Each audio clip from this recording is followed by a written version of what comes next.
नमस्कार दोस्तों। क्या आप अपनी लाइफ में सच में सक्सेसफुल बनना चाहते हैं? क्या आपको लगता है कि आपकी पर्सनल ग्रोथ और सक्सेस के बीच कुछ मिसिंग है? अगर हाँ, तो आज हम आपके लिए लेकर आए हैं दुनिया की सबसे पावरफुल बुक में से एक 7 habits of highly effective people की बुक समरी। ये सिर्फ एक बुक नहीं बल्कि एक लाइफ चेंजर है कि कैसे कुछ सिंपल लेकिन पावरफुल आदतें आपकी लाइफ को पूरी तरह ट्रांसफॉर्म कर सकती हैं। तो अगर आप अपनी पर्सनल और प्रोफेशनल लाइफ में ग्रोथ चाहते हैं, अगर आप ज्यादा प्रोडक्टिव, फोकस्ड और सक्सेसफुल बनना चाहते हैं, तो ये वीडियो आपके लिए है। तो चलिए बिना वक्त गवाए जानते हैं 7 habits of highly effective people की वो अमेजिंग सीख जो आपकी जिंदगी बदल सकती है। हैबिट 1, प्रोएक्टिव बने। क्या आपने कभी सोचा है कि जब कोई आपको ताना मारता है, आलोचना करता है या बुरा बोलता है तो आपको कैसा महसूस होता है? गुस्सा, दुख या फिर खुद को बेकार समझने लगते हैं। यह स्वाभाविक है, लेकिन क्या हो अगर मैं कहूं कि इन भावनाओं पर आपका पूरा नियंत्रण हो सकता है? मशहूर मनोवैज्ञानिक विक्टर फ्रैंकल कहते हैं, हमारे आसपास जो भी कुछ होता है उसे हम बदल नहीं सकते, लेकिन उस पर हमारा रिस्पॉन्स कैसा होगा यह पूरी तरह से हमारे हाथ में है। यही है प्रोएक्टिव बनने का असली अर्थ। प्रोएक्टिव बनना क्यों जरूरी है? प्रोएक्टिव व्यक्ति वही होता है जो दूसरों की बातों और व्यवहार से प्रभावित नहीं होता। जब कोई आपकी आलोचना करता है तो यह उसकी सोच को दर्शाता है, न कि आपकी सच्चाई को। किसी के नकारात्मक शब्द आपकी काबिलियत को कम नहीं कर सकते जब तक कि आप खुद उन्हें स्वीकार न कर लें। सोचिए, एक दिन आपका मूड बहुत अच्छा है, लेकिन अचानक मौसम खराब हो जाता है, ट्रैफिक में फंस जाते हैं या कोई अनजान व्यक्ति आपसे बदतमीजी से बात करता है। क्या ये चीजें आपकी खुशी छीन लेंगी? अगर आप प्रोएक्टिव हैं तो नहीं, आप उन चीजों को अपने मूड पर हावी नहीं होने देंगे जो आपके नियंत्रण में ही नहीं है। प्रोएक्टिव बनाम रिएक्टिव लोग। एक प्रोएक्टिव व्यक्ति किसी भी स्थिति में शांत और स्थिर रहता है। गरीबी हो, कठिनाइयां हो, चुनौतियां हो, फिर भी वह अपनी ऊर्जा गलत चीजों पर बर्बाद नहीं करता, बल्कि समाधान खोजने में लगाता है। इसका उल्टा एक रिएक्टिव व्यक्ति बाहरी माहौल से बहुत जल्दी प्रभावित हो जाता है। अगर कोई उसके साथ बुरा बर्ताव करे तो वह भी गुस्से में आ जाता है। अगर कुछ गलत हो जाए तो वह निराश हो जाता है। स्टीफन कोवी और वह नर्स। प्रसिद्ध लेखक स्टीफन कोवी एक बार सैक्रामेंटो में लेक्चर दे रहे थे। अचानक भीड़ में से एक औरत उत्साह में खड़ी हुई और कुछ बोलने लगी, लेकिन जैसे ही उसने देखा कि लोग उसे घूर रहे हैं, वह झिझक गई और चुपचाप बैठ गई। लेखक कोवी को यह बात अजीब लगी। लेक्चर खत्म होने के बाद वे उस महिला के पास गए और बातचीत की। उन्होंने पाया कि वह पेशे से नर्स थी और एक बेहद बीमार मरीज की देखभाल कर रही थी। वह मरीज हर वक्त उस पर चिल्लाता, उसे नीचा दिखाता और कभी उसकी मेहनत की कद्र नहीं करता। उसने कभी उसे धन्यवाद तक नहीं कहा था। इस बुरे व्यवहार से वह नर्स मानसिक रूप से थक चुकी थी। उसकी नौकरी उसे बोझ लगने लगी थी। लेकिन उस दिन जब उसने कोवी का लेक्चर सुना तो उसके भीतर एक नई रोशनी जली। कोवी ने समझाया कि अगर आप प्रोएक्टिव हैं तो कोई भी चीज आपको दुखी नहीं कर सकती जब तक कि आप खुद उसे स्वीकार न करें। यह सुनकर नर्स को एक झटका सा लगा। उसे एहसास हुआ कि अब तक वह खुद ही दुखी होने का चुनाव कर रही थी। उसने कोवी से कहा, मैंने अपनी तकलीफें खुद चुनी थीं, लेकिन अब समझ आ रहा है कि खुशी और दुख मेरे हाथ में है। अब से किसी और के व्यवहार को मैं अपनी खुशी का फैसला करने नहीं दूंगी। रिमोट कंट्रोल अपने हाथ में रखें। एक रिएक्टिव इंसान का मूड उस टीवी की तरह होता है जिसका रिमोट कंट्रोल दुनिया के हाथ में होता है। जब चाहे कोई भी उसका मूड बदल सकता है। एक गलत शब्द, एक ताने भरी टिप्पणी या छोटी छोटी असफलताएं उसे अंदर तक हिला देती हैं। लेकिन प्रोएक्टिव व्यक्ति ऐसा नहीं होता। उसने अपने मूड का रिमोट कंट्रोल अपने हाथ में रखा होता है। कोई भी बाहरी चीज उसे तय नहीं कर सकती कि वह खुश रहेगा या नहीं। किसी का नकारात्मक व्यवहार, कठोर शब्द या मुश्किल परिस्थिति उसकी शांति भंग नहीं कर सकती। कैसे बने प्रोएक्टिव? सोच समझकर प्रतिक्रिया दें। जब भी कोई बुरा व्यवहार करे तुरंत प्रतिक्रिया न दें। पहले सोचें कि क्या यह आपके लिए वाकई महत्वपूर्ण है। अपनी खुशी का मालिक खुद बने। यह समझें कि आपकी भावनाओं का नियंत्रण आपके हाथ में है। किसी और को यह ताकत न दें। समस्या नहीं, समाधान पर ध्यान दें। मुश्किलें आएंगी, लेकिन सवाल यह है कि आप उनसे कैसे निपटते हैं। हर स्थिति में खुद को पॉजिटिव रखें। जिंदगी में हालात हमेशा अनुकूल नहीं होंगे, लेकिन आपका नजरिया हमेशा सकारात्मक हो सकता है। प्रोएक्टिव बनना आसान नहीं है, लेकिन यह आपकी जिंदगी बदल सकता है। जब आप तय कर लेते हैं कि कोई भी चीज आपकी भावनाओं को हिला नहीं सकती, तो आप सच्ची मानसिक शांति और आत्मविश्वास की ओर बढ़ते हैं। तो अब एक सवाल, क्या आप अपने मूड का रिमोट कंट्रोल दुनिया को देंगे या खुद अपने हाथ में रखेंगे? एंड को माइंड में रखकर शुरुआत करें। क्या आपने कभी सोचा है कि आपकी जिंदगी की सबसे जरूरी चीज क्या है? क्या वो आपका करियर है, आपका परिवार, आपका सपना, या फिर वो सिद्धांत जिन पर आप अपनी पूरी जिंदगी जीना चाहते हैं? हमारी रोजमर्रा की जिंदगी इतनी तेज भाग रही होती है कि हम अक्सर ये भूल जाते हैं कि आखिर हम भाग किस ओर रहे हैं। हम छोटी छोटी समस्याओं में उलझ जाते हैं। हर दिन कोई ना कोई चिंता हमें घेर लेती है और धीरे धीरे हम अपने असली मकसद से दूर होते चले जाते हैं। क्या आप सच में वो जिंदगी जी रहे हैं जो आप चाहते थे? सोचिए, आप अपने बच्चों के लिए हर सुख सुविधा जुटाने में लगे हुए हैं। आप चाहते हैं कि उन्हें कोई तकलीफ ना हो, उनकी जिंदगी में किसी चीज की कमी ना हो, इसलिए आप दिन रात मेहनत कर रहे हैं। लेकिन क्या आपने कभी सोचा है कि इसी भागदौड़ में आप उनके साथ समय बिताना ही भूल जाते हैं? आप उनके लिए नए नए खिलौने खरीदते हैं, बेहतरीन स्कूल में एडमिशन दिलाते हैं, लेकिन क्या ये काफी है? क्या वो बस यही चाहते हैं, या फिर वो आपके साथ खेलना, आपकी गोद में बैठकर कहानियां सुनना और आपका प्यार महसूस करना चाहते हैं? हम कई बार इतना फोकस कर लेते हैं क्या करना है कि ये भूल जाते हैं क्यों करना है। यही वजह है कि हमें एंड को माइंड में रखकर शुरुआत करनी चाहिए। आपका असली लक्ष्य क्या है? Begin with the and in mind का मतलब है कि आपके हर कदम, हर फैसले, हर एक्शन का सीधा संबंध आपके जीवन के असली उद्देश्य से होना चाहिए।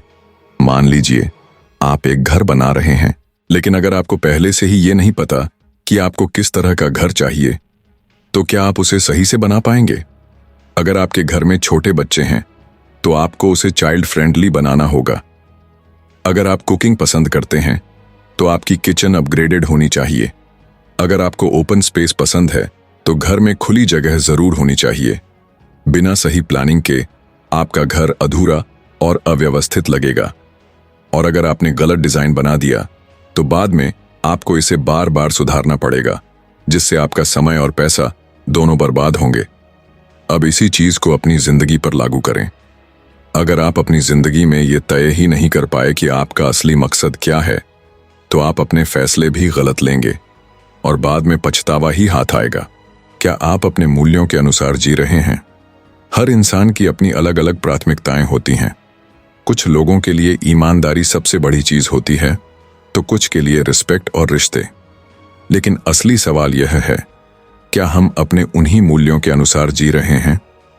कई बार हम ऐसा काम कर जाते हैं जो हमारे अपने सिद्धांतों से मेल नहीं खाता। हम कुछ ऐसा बोल जाते हैं जो हमारे नैतिक मूल्यों के खिलाफ होता है, और जब ऐसा होता है तो हमारे भीतर एक गहरी बेचैनी पैदा होती है। क्यों? क्योंकि हम खुद ही अपने आप से दूर हो जाते हैं। जिंदगी में स्पष्टता क्यों जरूरी है? एक बार खुद से पूछिए, अगर आज मेरी जिंदगी का आखिरी दिन हो, तो क्या मैं अपनी अब तक की जिंदगी से खुश रहूंगा? अगर जवाब नहीं है, तो इसका मतलब है कि आपको अपने जीवन की दिशा को दोबारा देखने की जरूरत है। अगर हम अपने अंतिम लक्ष्य को ध्यान में रखकर शुरुआत करें, तो हर छोटा फैसला आसान हो जाता है। अगर आपका सबसे बड़ा मूल्य ईमानदारी है, तो आप कभी झूठ नहीं बोलेंगे, चाहे हालात कैसे भी हों। अगर आप परिवार को प्राथमिकता देते हैं, तो आप अपने काम और परिवार के बीच सही संतुलन बनाएंगे। अगर आपकी सबसे बड़ी चाहत खुशहाल जीवन है, तो आप पैसों के पीछे भागने की बजाय उन चीजों को महत्व देंगे जो आपको सुकून देती हैं। अब आपकी बारी। आज एक पल रुकिए और सोचिए, आपकी जिंदगी का असली मकसद क्या है? आप किन मूल्यों के साथ जीना चाहते हैं? क्या आपका हर फैसला, हर एक्शन उन्हीं मूल्यों के अनुरूप है? अगर जवाब नहीं है, तो अभी से बदलाव लाइए। अपनी जिंदगी को एक सही दिशा दीजिए, ताकि जब आप पीछे मुड़कर देखें तो गर्व से कह सकें, हाँ, मैंने अपनी जिंदगी वही तरीके से जी जैसा मैं जीना चाहता था। सबसे पहले जरूरी चीजें करें। क्या आपको कभी ऐसा महसूस हुआ है कि दिन भर काम करते रहने के बावजूद असल में जो सबसे जरूरी था वो ही पूरा नहीं कर पाए? सुबह उठते ही भागदौड़ शुरू हो जाती है। फोन नोटिफिकेशन, ईमेल, अचानक आने वाले काम और हर किसी की अपनी अपनी डिमांड। दिन खत्म होते होते ऐसा लगता है कि समय तो निकला जा रहा है, लेकिन हम अपने असली मकसद से दूर होते जा रहे हैं। समस्या टाइम मैनेजमेंट की नहीं, बल्कि सेल्फ मैनेजमेंट की है। हम अक्सर सोचते हैं कि मुझे टाइम मैनेज करना सीखना चाहिए, लेकिन असलियत में हमें खुद को मैनेज करना सीखना चाहिए। समय हमारे हाथ में नहीं, लेकिन हमारे फैसले हमारे हाथ में हैं। इंसान होने के नाते हमें एक अनमोल तोहफा मिला है, सेल्फ अवेयरनेस। यही हमें बाकी सभी जीवों से अलग बनाता है। हम खुद को देख सकते हैं, अपनी गलतियों को पहचान सकते हैं और सबसे महत्वपूर्ण बात, हम खुद को बदल सकते हैं। लेकिन सवाल यह है, हमारी प्राथमिकताएं क्या हैं? क्या हम अपनी असली प्राथमिकताओं को जानते हैं? सोचिए, आपके पास दिन के सिर्फ 24 घंटे हैं। इसमें से कुछ घंटे सोने में चले जाते हैं, कुछ खाने पीने में, कुछ दोस्तों परिवार के साथ। तो फिर उन जरूरी चीजों के लिए समय कब बचता है जो सच में हमारी जिंदगी को बेहतर बना सकती हैं? कई लोग इस समस्या को हल करने के लिए टू डू लिस्ट, प्लानर्स और बोर्ड्स का इस्तेमाल करते हैं। ये चीजें मददगार होती हैं, लेकिन क्या सिर्फ लिस्ट बना लेने से हम सच में जरूरी चीजों को पहले कर पाते हैं? नहीं, क्योंकि समस्या यह नहीं है कि हमने लिस्ट नहीं बनाई। समस्या यह है कि हमने जरूरी चीजों को दिल और दिमाग में बिठाया ही नहीं। हमें यह ही नहीं पता कि कौन सा काम हमारी जिंदगी के लिए सबसे महत्वपूर्ण है। ना, कहना सीखना भी जरूरी है। कई बार हम अपनी प्राथमिकताओं को जानते हैं, लेकिन फिर भी हम ऐसे कामों के लिए हाँ कह देते हैं जो हमारी जरूरत नहीं, बल्कि दूसरों की डिमांड होती है। जैसे कि सेंड्रा की कहानी। उसे एक कम्युनिटी प्रोजेक्ट का चेयरमैन बनने का ऑफर मिला। उसे पता था कि उसके पास पहले से ही कई जरूरी काम हैं, लेकिन फिर भी उसने दबाव में आकर हाँ कह दिया। बाद में उसने अपनी पड़ोसी कोनी से पूछा, क्या तुम इस प्रोजेक्ट में शामिल होना चाहोगी? कोनी मुस्कुराई और बोली, सेंड्रा, ये प्रोजेक्ट काफी मजेदार लग रहा है, मगर कुछ कारणों से मैं इसमें हिस्सा नहीं ले पाऊंगी। लेकिन सच कहूं, तुम्हारा इनविटेशन मुझे बहुत अच्छा लगा। सेंड्रा को यह सुनकर एहसास हुआ कि उसे भी ना कहने का साहस रखना चाहिए था। कोनी ने इस प्रोजेक्ट को मना इसलिए किया क्योंकि उसे अपनी प्राथमिकताएं पता थीं। वो जानती थी कि उसके पास करने के लिए दूसरे जरूरी काम हैं, और उसने शालीनता से मना कर दिया। कई बार हम सोचते हैं कि ना कहना बुरा होगा, लेकिन असलियत में ना कहना हमें अपनी जिंदगी के सही रास्ते पर बनाए रखता है। कैसे पहचानें कि सबसे जरूरी चीजें क्या हैं? अगर आप भी उन लोगों में से हैं जो हमेशा व्यस्त रहते हैं, लेकिन फिर भी अपने असली काम पूरे नहीं कर पाते, तो खुद से ये सवाल पूछिए, मेरा सबसे बड़ा लक्ष्य क्या है? मुझे कौन से काम करने से सबसे ज्यादा खुशी मिलती है? क्या मैं अपने समय का सही इस्तेमाल कर रहा हूं? क्या मैं अपने जरूरी कामों से पहले गैर जरूरी कामों में समय बर्बाद कर रहा हूं? जब आप अपनी प्राथमिकताओं को समझ लेंगे, तो आपको बेकार की चीजों के लिए ना कहना आसान लगेगा। विल पावर और अनुशासन से जीत पक्की है। लोग अक्सर कहते हैं कि अगर आपके पास अनुशासन है तो आप सब कुछ कर सकते हैं, लेकिन असल में अनुशासन से ज्यादा जरूरी है आपकी विल पावर। अगर आपको सच में किसी चीज की अहमियत महसूस होगी, तो आप उसे किसी भी हाल में पहले करेंगे। जब आप अपनी प्राथमिकताओं को अपने दिल और दिमाग में अच्छे से बैठा लेंगे, तो आपको जिंदगी में सही चीजों को करने के लिए खुद को जबरदस्ती नहीं करनी पड़ेगी। अब आपकी बारी। आज ही एक शांत जगह पर बैठकर खुद से पूछिए, क्या मैं सच में वो कर रहा हूं जो मेरी जिंदगी के लिए सबसे जरूरी है? क्या मैं अपनी असली प्राथमिकताओं को पहले रख रहा हूं? क्या मैं गैर जरूरी चीजों को ना कहने की हिम्मत रखता हूं? अगर नहीं, तो अभी से बदलाव की शुरुआत करें। याद रखिए, हमेशा सबसे पहले जरूरी चीजें करें। बाकी चीजें इंतजार कर सकती हैं, लेकिन आपके सपने, आपकी प्राथमिकताएं और आपकी खुशहाल जिंदगी वो इंतजार नहीं करेंगी। सोचिए, आपके पास दो रास्ते हैं। पहला, आप जीतें और सामने वाला हारे। दूसरा, आप भी जीतें और सामने वाला भी। कौन सा रास्ता आप चुनेंगे? अगर आपका जवाब दूसरा ऑप्शन है तो आप जिंदगी को सही नजरिए से देख रहे हैं। थिंक विन विन का मतलब क्या है? विन विन यानी ऐसा समाधान निकालना जिसमें सभी का फायदा हो। हम हर दिन किसी न किसी के साथ इंटरेक्ट करते हैं, परिवार, दोस्त, कलीग्स, बॉस, बिजनेस पार्टनर्स, और इन रिश्तों में कभी कभी मतभेद हो ही जाते हैं। लेकिन सवाल यह है कि हम इन मतभेदों को कैसे हल करते हैं। अगर हम चाहते हैं कि हमारा रिश्ता मजबूत बने, आपसी समझ बढ़े और एक दूसरे का सम्मान बना रहे, तो हमें विन विन अप्रोच अपनानी होगी। क्योंकि अगर सिर्फ एक इंसान जीते और दूसरा हारे तो ये रिश्ता कभी भी लंबा नहीं चलेगा। अगर दफ्तर में मतभेद हो जाए तो मान लीजिए आप और आपके कलीग के बीच किसी टॉपिक को लेकर डिसएग्रीमेंट हो गया। अब दो ऑप्शन हैं।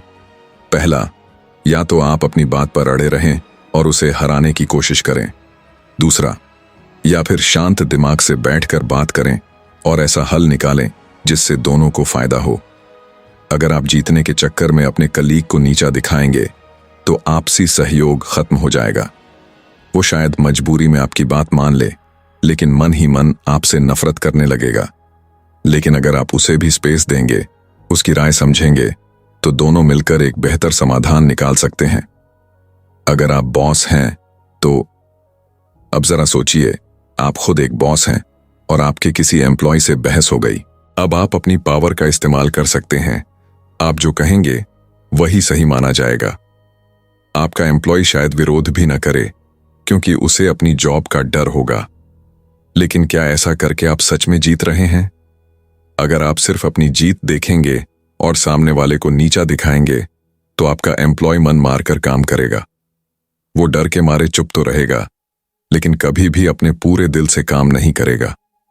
उसे ऑफिस में अच्छा महसूस नहीं होगा और जैसे ही कोई बेहतर मौका मिलेगा वो आपको छोड़कर चला जाएगा। तो लॉन्ग टर्म में यह हार आपकी होगी। एक अच्छा बॉस बनने के लिए आपको विन विन सोचना होगा। अगर आप अपने एम्प्लॉयज के साथ इंसानियत और समझदारी से पेश आएंगे तो वो ज्यादा खुश होंगे, ज्यादा मेहनत करेंगे और आपका बिजनेस भी तरक्की करेगा। विन विन सिर्फ ऑफिस में ही नहीं, हर रिश्ते में जरूरी है। विन विन सोच सिर्फ प्रोफेशनल लाइफ तक सीमित नहीं है, ये हमारे पर्सनल रिलेशनशिप्स में भी उतनी ही जरूरी है। पति पत्नी का रिश्ता, अगर हर बार सिर्फ एक ही इंसान की चलेगी तो रिश्ता टूटने लगेगा। लेकिन अगर दोनों एक दूसरे की जरूरतों को समझें और एक दूसरे को महत्व दें तो रिश्ता मजबूत बनेगा। माता पिता और बच्चों का रिश्ता, अगर माता पिता सिर्फ अपनी बात मनवाने की कोशिश करेंगे और बच्चों की भावनाओं को नहीं समझेंगे तो बच्चे उनसे दूर हो जाएंगे। दोस्ती में, अगर कोई दोस्त सिर्फ अपने फायदे की सोचता है तो वो दोस्ती ज्यादा समय तक टिक नहीं पाएगी। विन विन कैसे अपनाएं?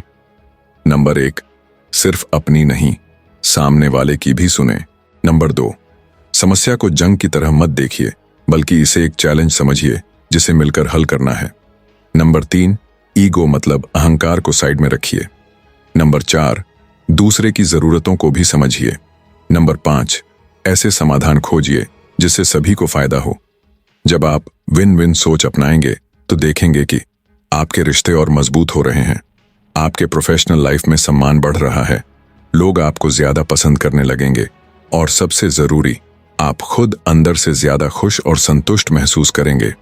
तो आज से तय कर लीजिए, अब से हर रिश्ते में विन विन अप्रोच अपनाएंगे, क्योंकि सच्ची जीत वही होती है जिसमें दोनों की जीत हो। पहले दूसरों को समझें, फिर उम्मीद करें कि वे आपको समझें। क्या आपको याद है कि आखिरी बार कब किसी ने आपके पास आकर अपनी परेशानी शेयर की थी? और जब उसने अपनी बात कही तो क्या आपने उसे पूरी तरह से सुना था, या फिर आप बीच में ही सलाह देने लग गए थे? हम सभी के साथ ऐसा होता है। अक्सर जब कोई अपनी तकलीफें हमारे साथ बांटता है तो हम तुरंत जवाब देने या समाधान बताने में लग जाते हैं। लेकिन क्या सच में यही सही तरीका है? कम्युनिकेशन का सही तरीका क्या है? हम कम्युनिकेशन 4 तरीकों से करते हैं: लिखकर, पढ़कर, बोलकर और सुनकर। बचपन से हमें पढ़ना, लिखना और बोलना सिखाया जाता है, लेकिन सुनने की कला सिखाने वाला कोई नहीं होता। अच्छे कम्युनिकेशन का मतलब सिर्फ बोलना नहीं, बल्कि सामने वाले की भावनाओं को समझना भी है। जब हम दूसरों की भावनाओं को समझने की कोशिश करते हैं, तभी हम सच में उनसे जुड़ पाते हैं। सुनने और समझने का फर्क, अक्सर हम सुनते तो हैं, लेकिन सिर्फ जवाब देने के लिए, समझने के लिए नहीं। जरा सोचिए, कितनी बार ऐसा हुआ है कि कोई आपसे अपनी परेशानी बता रहा था और आप उसे सही से सुने बिना ही कोई सलाह देने लगे। तुम ऐसा क्यों महसूस कर रहे हो? मुझे लगता है कि तुम्हें ऐसा करना चाहिए। मेरे साथ भी ऐसा हुआ था, मैंने तो ऐसे हैंडल कर लिया था। ये बातें हम बिना सोचे समझे कह देते हैं, लेकिन क्या हम कभी उसकी फीलिंग्स में खुद को रखने की कोशिश करते हैं? एक छोटी सी कहानी, समझे बिना सलाह देने का क्या होता है। एक आदमी अपनी आंखों में धुंधलापन महसूस कर रहा था। वह एक आई स्पेशलिस्ट, ऑप्टोमेट्रिस्ट के पास गया और अपनी समस्या बताई। मुझे ठीक से दिखाई नहीं दे रहा। डॉक्टर ने बिना ज्यादा सोचे अपने ही चश्मे उसे पहनने के लिए दे दिए और कहा, ये लो, मैं 10 सालों से यही चश्मा पहन रहा हूं और मुझे सब कुछ साफ दिखता है। तुम भी इसे पहन लो, तुम्हें भी दिखने लगेगा। आदमी ने चश्मा पहना, लेकिन उसकी समस्या और बढ़ गई। मुझे कुछ भी साफ नहीं दिख रहा, उसने कहा। डॉक्टर ने झुंझलाकर जवाब दिया, अरे कोशिश तो करो, ये चश्मा बहुत अच्छा है, बस पॉजिटिव सोचो। आदमी ने फिर से कोशिश की, लेकिन सब कुछ वैसा ही धुंधला दिखता रहा। अब डॉक्टर नाराज हो गया। उसे लगा कि आदमी झूठ बोल रहा है और उसकी मदद की कद्र नहीं कर रहा। हमारी जिंदगी में भी ऐसा ही होता है। कई बार हम बिना सोचे समझे अपनी ही सोच दूसरों पर थोपने लगते हैं। हम कहते हैं, अगर मैं तुम्हारी जगह होता तो ऐसा करता। तुम मेरी बात मानकर देखो, तुम्हें ऐसा महसूस नहीं करना चाहिए। लेकिन क्या हमने कभी सोचा है कि सामने वाला जो महसूस कर रहा है वो क्यों कर रहा है? अगर हम सच में किसी की मदद करना चाहते हैं तो अगर आप किसी की सच्ची मदद करना चाहते हैं तो सबसे पहले उनकी सिचुएशन को महसूस करने की कोशिश करें। नंबर 1, पहले पूरी तरह सुनें। नंबर 2, बिना किसी जजमेंट के उनकी फीलिंग्स समझें। नंबर 3, पहले पूछें, तुम्हें कैसा लग रहा है, बजाय यह कहने के मुझे लगता है कि तुम्हें ऐसा करना चाहिए। नंबर 4, उनकी जगह खुद को रखने की कोशिश करें। जब आप सच में दूसरों को समझने की कोशिश करते हैं तो सामने वाला भी आपकी बात सुनने को तैयार होता है और तभी एक गहरा विश्वास बनता है। अगर आप बिना समझे सलाह देंगे अगर आप बिना सामने वाले की भावनाओं को समझे बस अपनी राय थोपने लगेंगे तो क्या होगा? वह आपकी बात को गंभीरता से नहीं लेगा। वह आपको एक जज करने वाला इंसान समझेगा, मददगार नहीं। अगली बार वह अपनी परेशानियां आपके साथ शेयर करने से पहले सोचेगा। सबसे पहले समझें, क्यों इतना जरूरी है? जब आप पहले सामने वाले को समझने की कोशिश करेंगे तो वह खुद ब खुद आपकी बात को समझने की कोशिश करेगा। अगर आप पेरेंट हैं तो आपका बच्चा आपसे अपनी बातें छिपाएगा नहीं। अगर आप दोस्त हैं तो दोस्ती और मजबूत होगी। अगर आप एक लीडर हैं तो आपकी टीम आप पर भरोसा करेगी। अगर आप किसी रिश्ते में हैं तो वो रिश्ता और गहरा बनेगा। तो अगली बार जब कोई अपनी बातें आपके साथ शेयर करे, बीच में मत काटिए, तुरंत सलाह मत दीजिए। पहले सिर्फ सुनिए, क्योंकि जब आप किसी की बात सही से सुनते हैं तभी आप उसे सच में समझ पाते हैं, और जब आप सच में समझते हैं तभी आपकी सलाह का असर होता है। तो आइए आज से तय करें, पहले दूसरों को समझेंगे, फिर उम्मीद करेंगे कि वे हमें समझें। सिनर्जी, साथ मिलकर आगे बढ़ना। कभी सोचा है कि अकेले चलने और साथ में चलने में क्या फर्क होता है? एक इंसान अकेले कितना भी तेज भाग ले, लेकिन जब कई लोग साथ में एक दिशा में बढ़ते हैं तो वो अकेले से कहीं ज्यादा आगे पहुंच सकते हैं। यही है सिनर्जी। सिनर्जी का मतलब है समूह की ताकत हर हिस्से के जोड़ से भी बड़ी होती है। यानी अगर हम साथ मिलकर काम करें तो हम वो सब कुछ हासिल कर सकते हैं जो अकेले शायद कभी मुमकिन ना हो। जब इंसान इंसान के काम आता है, कभी कोई प्राकृतिक आपदा आई हो जैसे भूकंप, बाढ़ या तूफान, तब आपने देखा होगा कि लोग अपने मतभेद भूलकर एक दूसरे की मदद करने आगे आते हैं। कोई रात भर बिना रुके राहत सामग्री पैक कर रहा होता है, कोई बचाव दल में शामिल होकर पानी में फंसे लोगों को निकाल रहा होता है, कोई अपने पास जो भी हो वो दान कर रहा होता है। ऐसी परिस्थितियों में लोग साथ मिलकर काम करते हैं और यही असली सिनर्जी है। लेकिन सवाल यह है कि क्या हमें सिनर्जी सिर्फ तभी दिखानी चाहिए जब कोई आपदा आए? क्यों ना हम इसे अपनी रोजमर्रा की जिंदगी का हिस्सा बना लें? सिनर्जी क्यों नहीं बन पाती? असल में समस्या यह है कि हम हर रोज सिनर्जी नहीं बना पाते। क्यों? क्योंकि हर इंसान का अपना अलग नजरिया होता है, अपनी अलग सोच, अलग मान्यताएं। मुझे सही दिख रहा है तो वही सच है, तुम गलत हो, मैं सही हूं।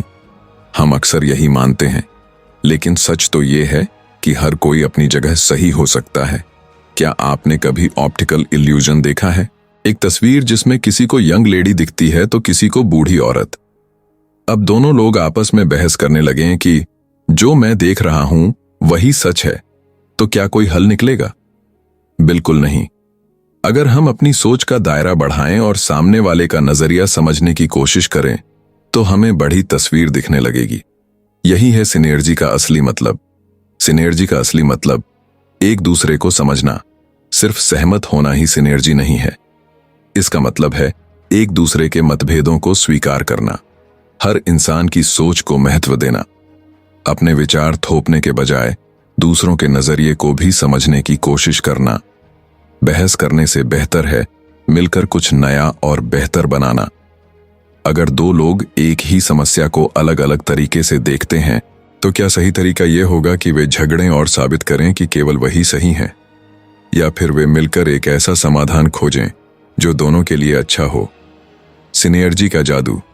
जब लोग साथ आते हैं, जब लोग सिनर्जी में काम करते हैं, तब कुछ शानदार चीजें होती हैं। पहली, नए विचार जन्म लेते हैं। दूसरी, रिश्ते मजबूत होते हैं। तीसरी, टीम वर्क बेहतर होता है। चौथी, काम जल्दी और अच्छे से पूरा होता है। सिर्फ काम पर नहीं, हर रिश्ते में सिनर्जी जरूरी है।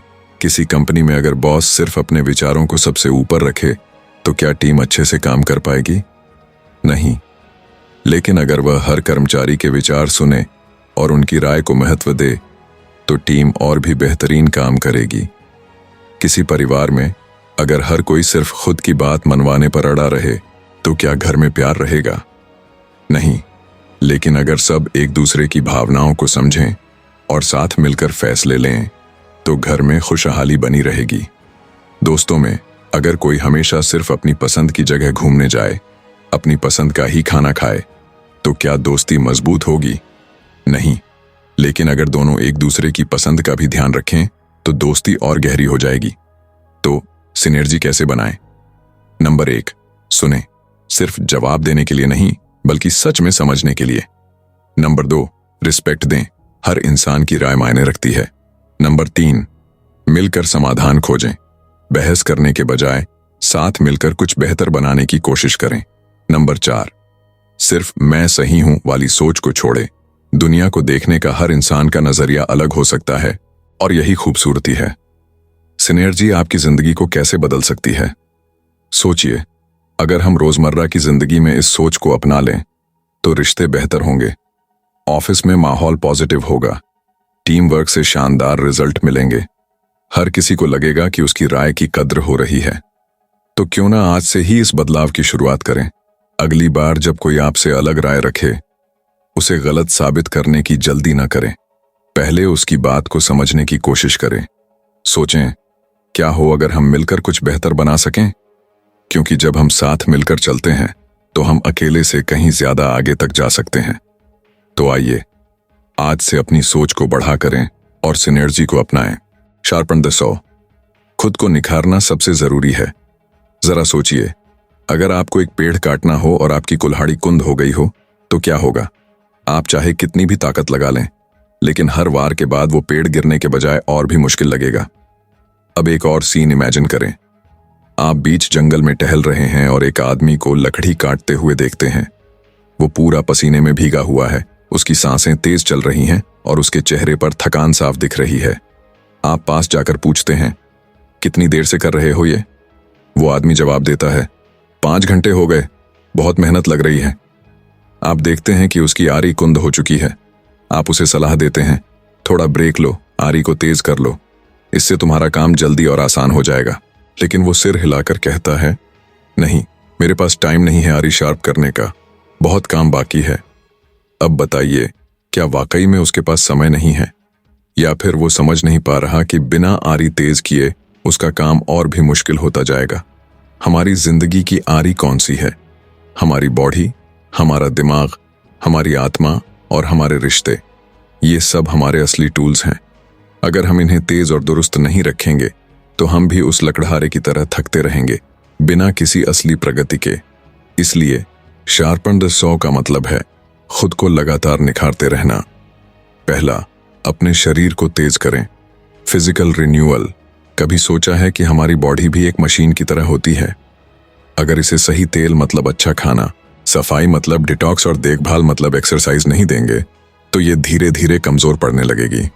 लेकिन अक्सर हम ये कहते हैं, मेरे पास जिम जाने का टाइम नहीं है, वर्कआउट करने का मन नहीं करता, कल से पक्का शुरू करूंगा। लेकिन सच ये है कि अगर हम अपने शरीर की देखभाल नहीं करेंगे तो एक दिन हमारा शरीर ही हमारा साथ छोड़ देगा। तो जरूरी नहीं कि महंगे इक्विपमेंट्स लें या जिम जाएं, बस छोटे छोटे बदलाव करें। सुबह 10 मिनट स्ट्रेचिंग करें, ब्रेक के दौरान थोड़ा वॉक करें, सीढ़ियां लें, लिफ्ट नहीं। खाने में थोड़ा हेल्दी ऑप्शन चुनें। याद रखिए, अगर शरीर स्वस्थ रहेगा तो मन भी खुश रहेगा। दूसरा, अपने दिमाग को तेज करें। Mental renewal. क्या आपने कभी सोचा है कि जब हम बच्चे थे तब हमारा दिमाग कितना तेज था? हर दिन कुछ नया सीखने की जिज्ञासा रहती थी। लेकिन जैसे जैसे हम बड़े होते गए, हम अपने दिमाग की एक्सरसाइज करना भूलते गए। स्कूल खत्म होने के बाद कितनी बार हमने खुद से कुछ नया सीखा है? कितनी बार हमने किसी नई किताब को खोला है? कितनी बार अपने दिमाग को कुछ नया सोचने का मौका दिया है? अगर जवाब बहुत कम है तो इसका मतलब हम अपने दिमाग की आरी को भी कुंद करते जा रहे हैं। तो इसे तेज करने के लिए हर महीने एक नई किताब पढ़ें, कुछ नया सीखें, कोई स्किल, कोई लैंग्वेज, कोई आर्ट।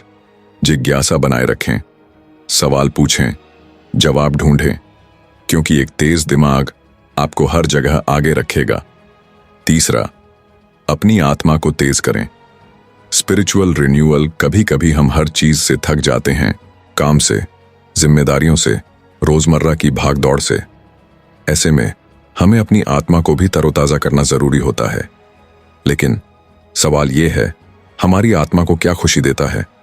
कुछ लोगों के लिए प्रार्थना और ध्यान, कुछ के लिए म्यूजिक, कुछ के लिए नेचर में समय बिताना, और कुछ के लिए बस एक ब्रेक लेना और अपने मन की सुनना। हर किसी के लिए आत्मा को तरोताजा करने का तरीका अलग हो सकता है, लेकिन इसे नजरअंदाज नहीं किया जा सकता। कभी कभी खुद के साथ समय बिताना भी जरूरी होता है। चौथा, अपने रिश्तों को तेज करें। सोशल और इमोशनल रिन्यूअल। कभी गौर किया है, जब आप किसी से अच्छा व्यवहार करते हैं तो खुद भी अच्छा महसूस करते हैं। हमारी भावनाएं और हमारे रिश्ते आपस में गहराई से जुड़े होते हैं। अगर हम दूसरों के साथ अच्छा व्यवहार नहीं करेंगे तो धीरे धीरे हमारी खुद की भावनाएं भी नकारात्मक हो जाएंगी।